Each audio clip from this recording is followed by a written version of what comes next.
We often get asked by our clients to explain what a typical real estate syndication or offering structure looks like. So I'm going to walk through that with you, and let me show you what a sample organizational chart would look like.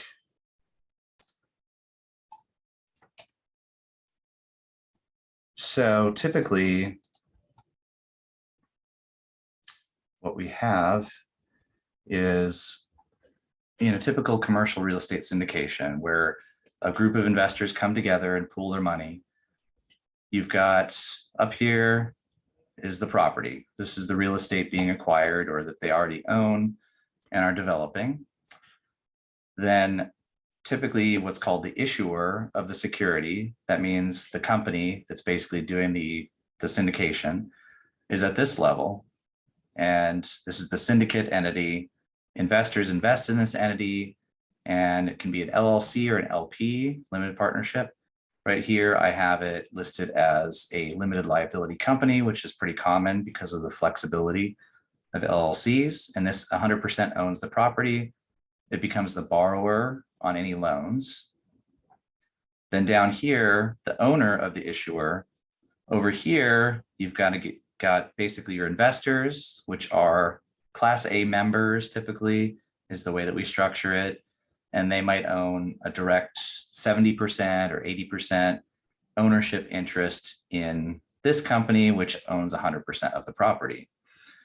And usually these percentages are based on what the split is going to be between the investors and the sponsor or manager of the deal.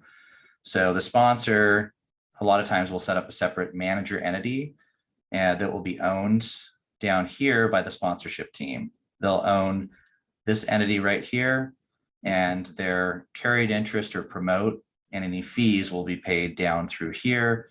So they might own a 30% or 20% interest, and that represents their carried interest, their promote. As you can see, the promoter carried interest splits are paid down here. So this is usually split up somewhere between 70-30, 80-20.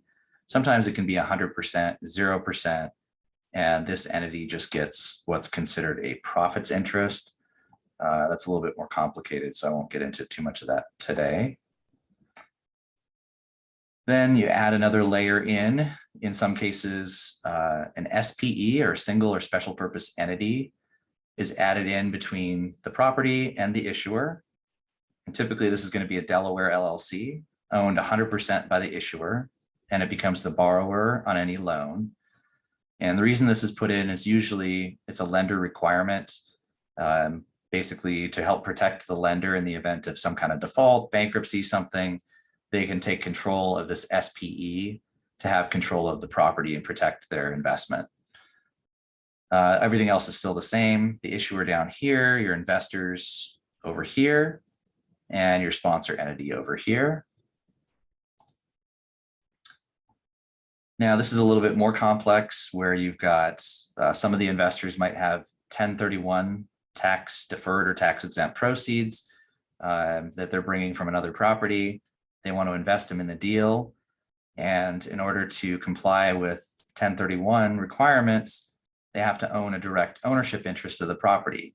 They can't invest over here, or they would just own a percentage of this issuer company and not real property itself. And so they wouldn't comply with 1031. So in that case, usually you set up a tenants in common or TIC LLC over here, and the 1031 investor brings their proceeds in here, and they become a certain percentage owner depending on how much money they're putting in compared to everyone else. So they might be a 1%, 5% owner of the property. In some cases, they have to be a borrower on the loan as well. So it makes it a little bit more complex and problematic. Then everything else on this side is still the same. You've got the normal issuer company, manager entity for the sponsor and GP team, and the other regular investor members over here. So basically this would be split up. If there's $10 million being put in, the 1031 proceeds are $1 million. And over here, you're raising $9 million. So it would be, a 90-10 split of ownership between the issuer 90% and the TIC LLC would have 10%, the other 10%. Then it can get a little bit more complex as well. If you bring in a JV or preferred equity partner, this is usually a larger investor, and they're going to want to have a JV entity involved. That goes in the structure right here in yellow, typically in between the SPE and the issuer company. Everything else down here is the same as the prior slides, but you've added in these two yellow entities where you've got the JV entity and then the preferred equity partner that's usually going to get their pref or their preferred equity prior to the other investors down here. Another option of a way to bring in a JV partner also is to have a separate class of membership within the LLC, the issuer.